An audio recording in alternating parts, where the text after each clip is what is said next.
Alors la Marine nationale vient de réaliser la mission qui s'appelle Ad bas de l'eau, qui veut dire en créole sous l'eau.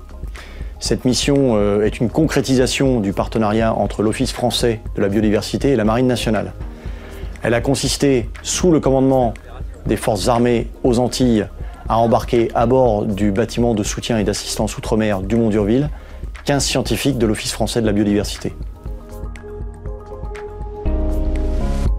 Alors cette mission a conduit en zone hauturière à réaliser des prélèvements biologiques, donc dans la zone du parc naturel marin et dans la zone du sanctuaire AGOA.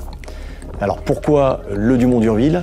Parce qu'il permettait à ces scientifiques de l'OFB de conduire leurs études au large, dans une zone où les conditions d'environnement nécessitent un bâtiment de la taille du Mont d'Urville. 65 mètres de long, 1500 tonnes. Cette mission avait 4 objectifs. D'une part, vérifier le panel d'espèces vivantes dans le PNM, le parc naturel et le sanctuaire. Vérifier également la qualité de l'eau dans la colonne d'eau sur plusieurs centaines de mètres. Pour la première fois, réaliser des prélèvements de pollution plastique dans l'eau de mer. Et enfin, vérifier la richesse de cétacés vivants dans la zone, puisque le parc naturel marin est fréquenté par environ 30% des espèces cétacées existant dans le monde. Il y a 80 espèces, il y en a une trentaine qui vivent dans le parc naturel marin.